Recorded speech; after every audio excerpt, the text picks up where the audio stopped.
Hi, folks. Welcome to our behavioral interviewing webinar. Wherever you're joining from, good evening, good afternoon, good morning. So we'll be discussing 3 tips for spotting high performers in your interviews with Victor today. Victor, it's great to have you here today. We've been chatting with you for a while now, and I'm so glad that we could actually do this for our audience. Before we get going, would love to hear a little bit about yourself. So can you tell our audience who you are and a little bit about your profile? Thank you. Well, thanks for the invitation. I'm glad that we're working together on this important topic. So I've been in the HR field for way too many years, over 35. Half of that I was a consultant, mostly with large companies, big pharma, aerospace, and the like.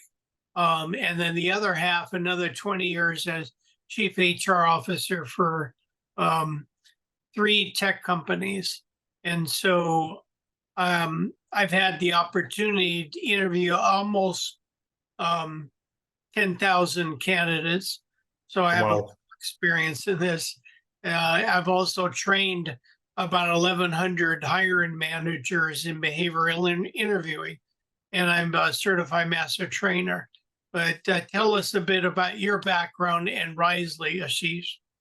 Thank you, Victor. That's actually humongous. Your experience is, it's actually amazing. So thank you for that. A little bit about myself. So I'm the founder of Risley, and Risley is an AI co-pilot for leaders and managers, actually. The little and big issues that you folks face while working with your teams, that's what Risley helps you with on a daily basis. It basically coaches you on how to manage these issues as you go on working with your teams daily, and helps you build your people management skills in totality. But more on that later. So let's get deep into the topic today, Victor, right? First of all, even before we start, the first question I have for you is what is, or rather, okay, let's get to that one later. The first question I want to ask is, who actually needs to be good at interviews in organizations, right? Typically, there's a view that, hey, HR folks should be the ones good at taking interviews. But is that notion true? Well, the next slide pretty much tells the story, and that is everybody needs behavioral interviewing skills. And the reason is that people have access to millions of documents about how to improve your interviewing skills. And now, with the advent of AI, there's even ways to simulate interviews and get feedback. In fact, if we look at AI, here's an example that I posed to Bard, which is Google's Chat GPT tool. And I said, so if I'm an accounting manager, what are the core competencies for an accounting manager? And Bard came up with, of course, a very cogent and detailed message. And this is just a brief summary, but it talked about what the core competencies are. So I can prepare better as an interviewee. And so managers are lacking this skill. And it goes even further. The next slide talks to the STAR method that we're going to talk about. This used to be a secret among us HR folks, mostly, and the hiring managers we trained, but candidates now have access to this. So you'll see at the top actual behavioral interview questions that Bard provided. Yeah. So if I'm an accounting manager, I get the questions in advance, and I now know that you're looking for the STAR concept. And so, wow. So AI is basically changing the interviewing game totally, right? Candidates are better prepared than interviewers to crack interviews, isn't it? Absolutely. They're so far better skilled, prepared when they come to the interview. So it means we have to work harder at getting better at this. Why so? Why? That's a big question. Well, I think I answered that to a pretty good degree. We'll get into it a little bit later, but let's take a look at some of the challenges. And one of is that, in this survey, we have 81% of the companies surveyed spend less than an hour in the interview. And if you were to look at the company buying a $10,000 color printers, they would probably spend months and hundreds of hours agonizing over it. And yet this survey says interviews last under an hour. So they're making decisions a bit way too quickly. Wow. 81% is actually staggering, isn't it? Say that again? I said 81% is staggering. That 81% people actually make hiring decisions under 1 hour. That is a staggering number. Can you believe it? And this was a fairly large survey size. Wow. Mind blown. And so this is kind of what goes on in a lot of organizations. They hate it, so they don't spend a lot of time on it, and that's why we're here. Yeah. And so let me ask you, Ashish, what do you do as you're ramping up your organization and you're looking at top talent? So interesting, question, Victor. So I started reflecting back on my early days of when I started conducting interviews as an employee and as a manager as well, when I used to work in different companies, right? And there were times when when I started taking interviews, I used to love taking interviews because it gave me a sense of power to choose candidates, right? But over a period of time, interviewing became monotonous, and it actually became something like this, which is, let's get through it quickly because, there's something that we need to get done for the organization. But I think everything changed when I became a founder and I started hiring for my own team. I think we started taking interviews in a very and hiring in a very strategic manner because we wanted to build a team first, because we knew that, okay, if we have a core team and good team in place, the rest, everything follows. So in totality, what we do at our organization is to look at multiple angles to hire an individual, starting with understanding what actually it starts with the position primarily, to understand what are we looking for in a person when it comes to functional skills, when it comes to behavioral skills, and most importantly, the fitment with the organization's values that we look at. So in totality, if you look at, there's one aspect of hard skills that we look at, but two other aspects of soft skills or behaviors that we look at, which is, job specific behaviors, and then company specific value behaviors that we primarily evaluate candidates for. And thankfully, we don't spend 1 hour. We actually spend at least 3 to 4 hours across 3 to 4 different interviews, trying to interview people, and multiple people speak with the candidate. Even though we are a small organization, but we still try to do that. Good. Well, it sounds like you're using the right focus, and also sounds to me like you're using behavioral interviewing. Let's see. First of all, that is the question I have, and maybe the audience also has. So what is a behavioral interview, basically? What exactly does it entail? Well, behavioral interviewing is based upon the premise that past behavior is a predictor of future behavior. It's kind of like going to the racetrack. What do? You look at the horse, you look at how the horse has run in the past in order to decide where to place your bets and who is more likely to win. It also involves asking questions specific about their past experiences and what they did and how they performed. The goal here is really to get insights into their skills, competencies, and of course, potential fit and culture fit within the role you're looking to hire. Interesting. So, you might be asking, well, what are the benefits of all of this? Sounds like a lot of work, right? True. Absolutely.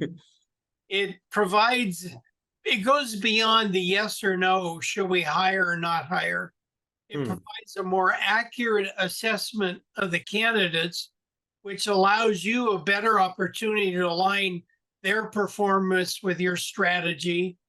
It has been shown to provide higher probability of not only retention, but also high performance, which is why we're here. And as you'll see as we progress, it provides for a more efficient hiring process. Interesting. Well, it does sound a lot of work.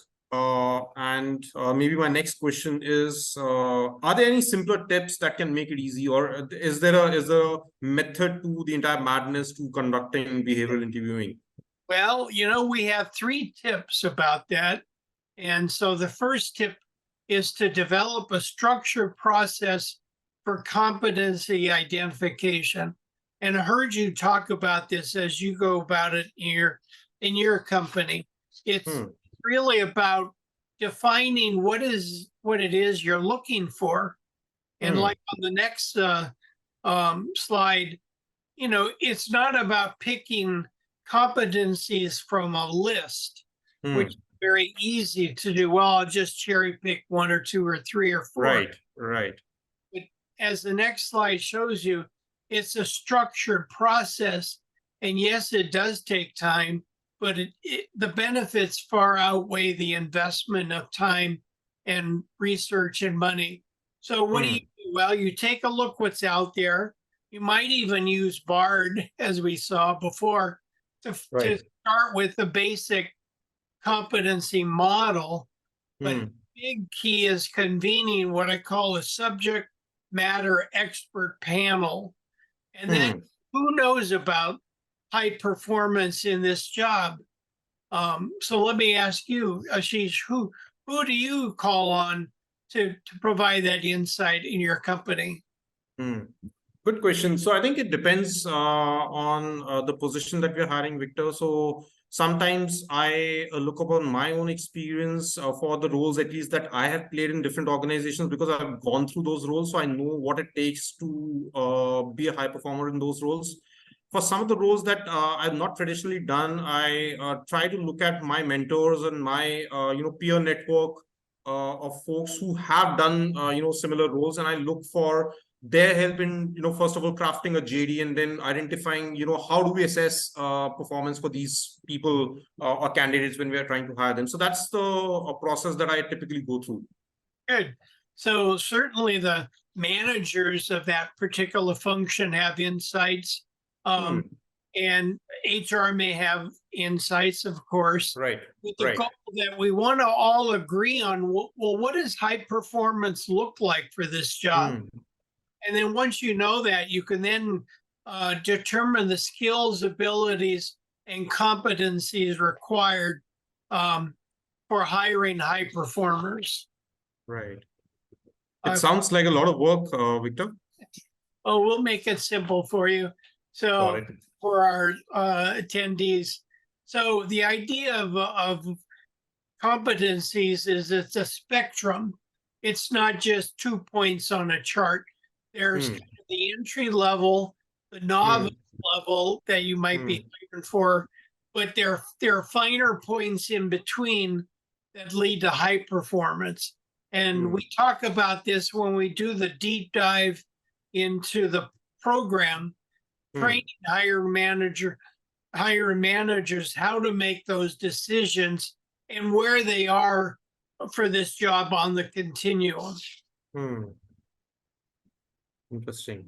So yeah, I mean, I have a follow-up question to this, but I'm going to hold off to that question till I see the other tips, because I think they might get answered. So shall I move on? You bet.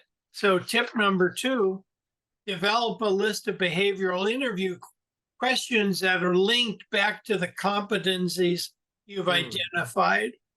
And so if you look at the 3 steps we have on the next slide, we want to zero in on what we've all decided is necessary for the high, what I call 10X, or high performance on the job.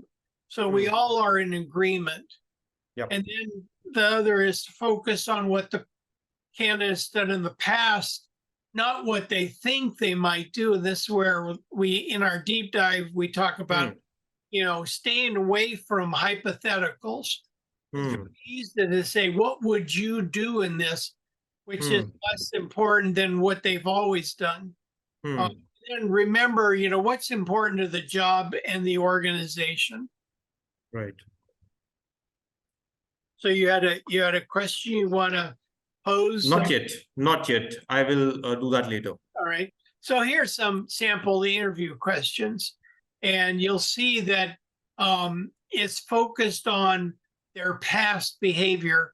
And you see in the question, there's the word pause. What we don't want to do is string along a series of questions, because then the candidate kind of looks at you funny.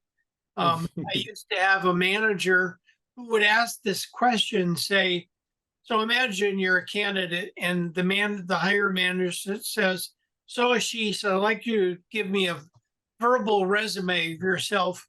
You can start anywhere you like, but predominantly tell me what you're good at, what you like to do, what you're proud of, and the things you're not good at, the things that you're not proud of, that you prefer not to, and you can start anywhere you want. So what's your reaction?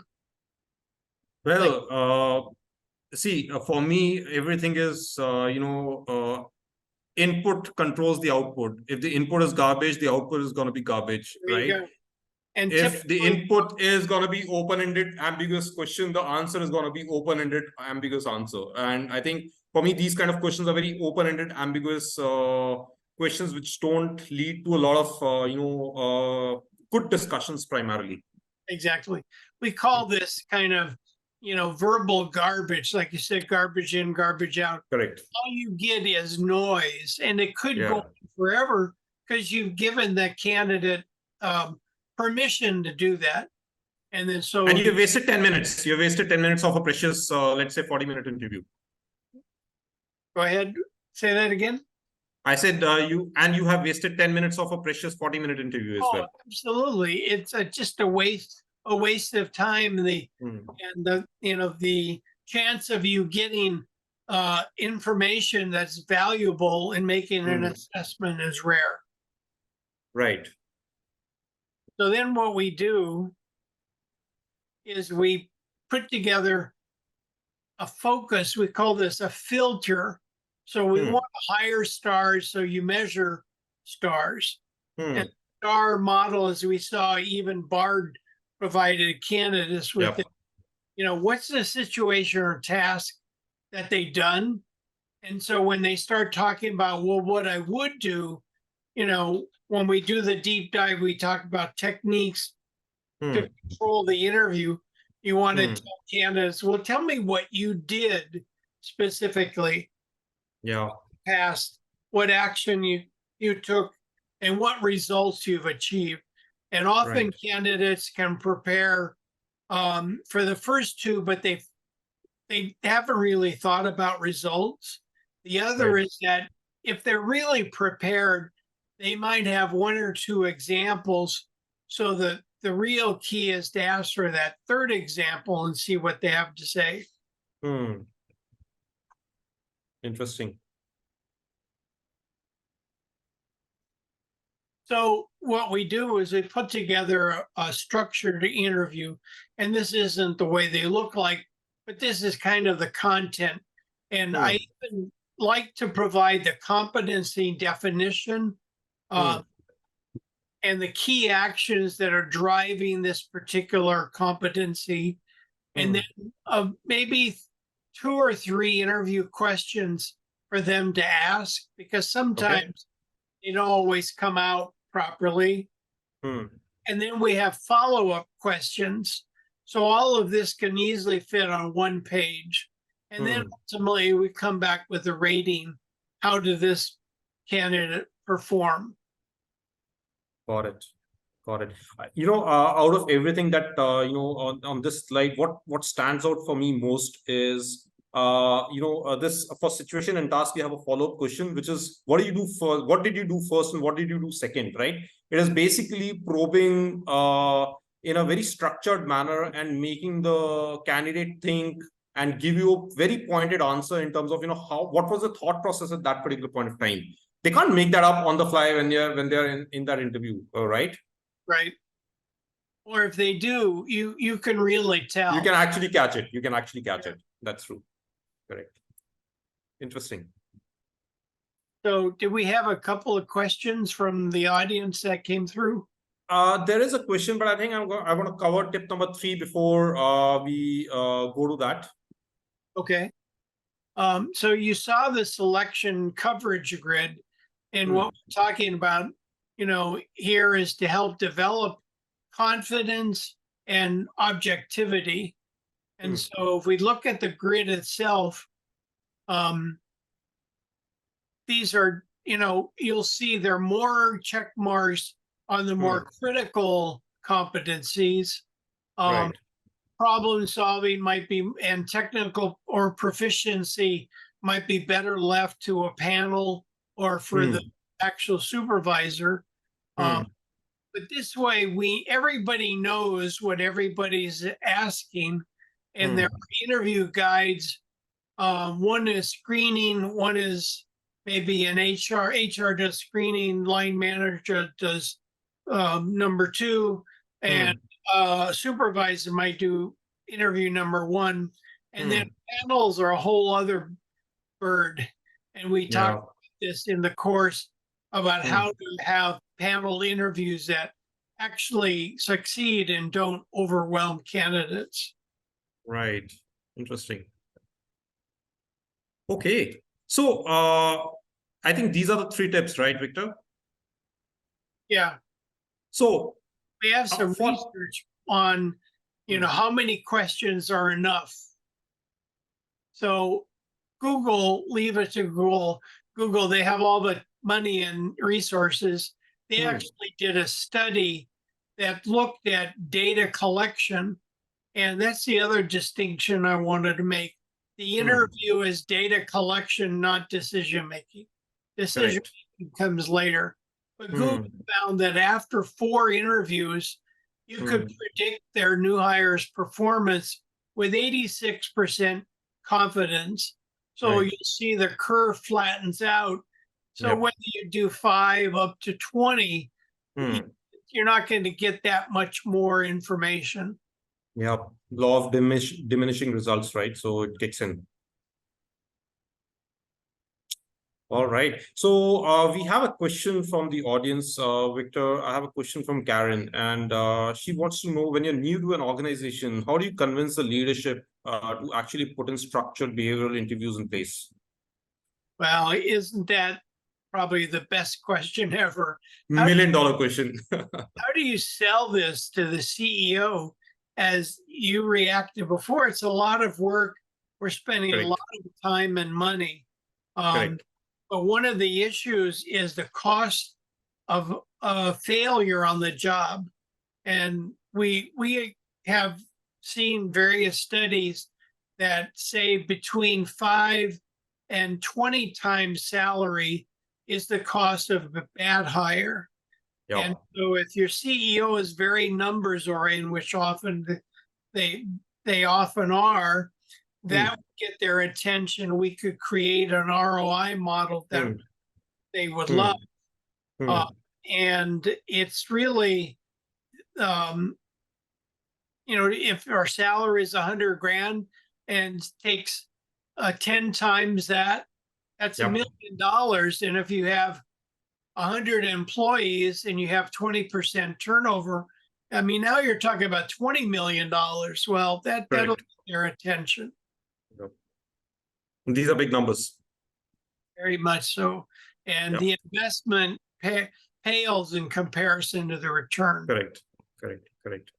Karen, I hope we can convince your CEO and the stakeholders to, put behavioral interviews in place in your organizations. That's right.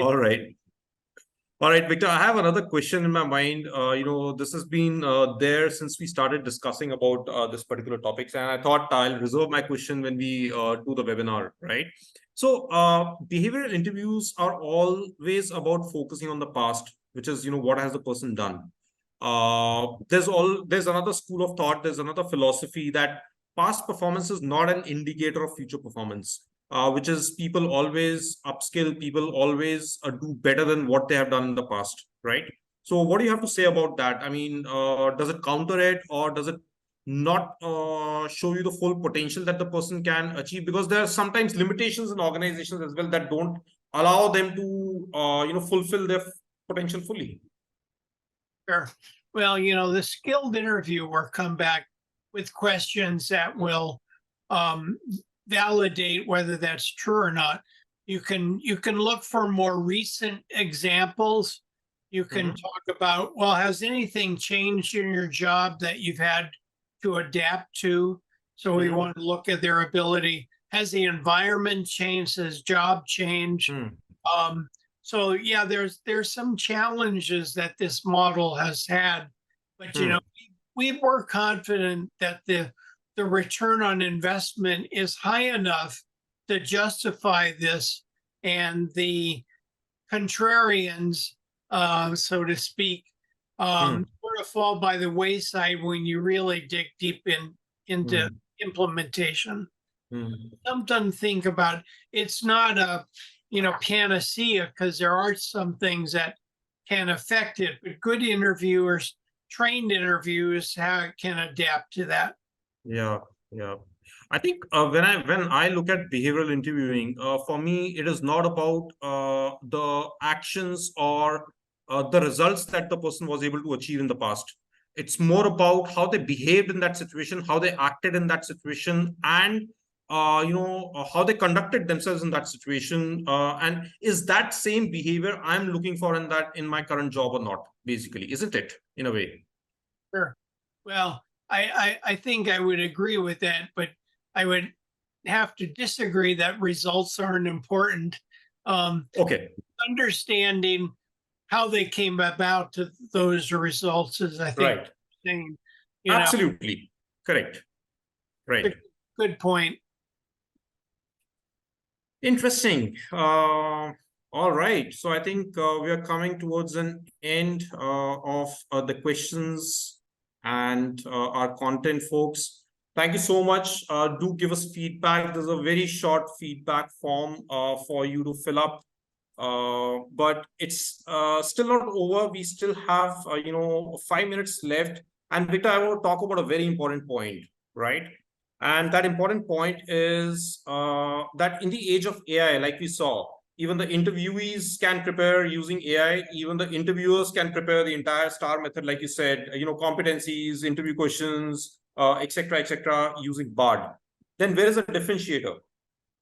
Isn't it in practice? Isn't it in actually doing it practically, designing your own competency frameworks from scratch, designing your own interview guide from scratch, designing your own questions from scratch, and looking at how to assess, how to probe, and being in those situations where you're actually probing candidates more and more? Well, we have a special bonus here, Ashish, and that is that if this has tantalized you enough, and you feel that you'd like a deep dive, we have something for you that will not only give you the practice and the experience to implement, but will also help you implement it as well. So what does this class look like? Awesome. So, folks, yes, we're introducing this new masterclass in collaboration with Victor, and it's called Behavioral Interviewing Masterclass. It's going to be 6 hours of deep experiential learning with Victor, which is going to be full of practical examples, guides, simulation, and much, much more. Victor has already given me a sneak peek of what those 6 hours look like, and I'm actually excited to being a participant myself. The first cohort starts August 1st. So Victor, what's gonna be included? What are people gonna experience in this masterclass? Can you tell us a bit about that? Sure. We recommend that they put on their roller skates, because we're going to be moving very fast through the system. But it starts with some of the common problems and the cost of a bad hire that we talked about before, and ends with a model that they can implement to hire those high performers. And in between those two, and these are 90-minute, very fast-paced, practically focused and experiential sessions. We not only give them the content, but we give them the tools to implement it. And if they act fast, if the class is limited to 25 only, and it's filling up fast already. We've got registrations and requests to attend already. So let's talk about what they get if they go through this course. Yes, absolutely. So folks, this is what you get. You get the entire masterclass course that is actually worth $2,000, but we're not going to charge you $2,000. So don't worry about it, right? But this is the entire value of the masterclass. You're also going to get a 3-month complimentary access to Risely, which is worth $250. You are also going to get a customizable structured interview guide, which Victor is going to help you design during the masterclass, which is typically worth $950. Once this entire masterclass is over, you can avail one session, with Victor. It's a one-on-one session that you can avail at any point of time within the 30 days after the masterclass ends. And this is for $250. This is basically your chance to clarify all your doubts and, get review, get feedback on whatever you've done in terms of your prep material and how you're going about behavioral interviewing in your organizations. So this is the power pack package that you get entirely. Victor, do you have anything to add here? Well, I would say that, of course, the session with me is the best part of this, but it's really a strategy call to help you implement if we haven't already given you enough tools and guides and samples, but it actually can be used any way you would like. Totally. All right, folks. So it was wonderful having you, Victor. Thank you so much. And we had a wonderful audience today, and look forward to seeing them in the masterclass and look forward to seeing you in the masterclass as well. All right. I look forward to it. Thank you. Thank you. Have a great day. Bye-bye. Bye-bye.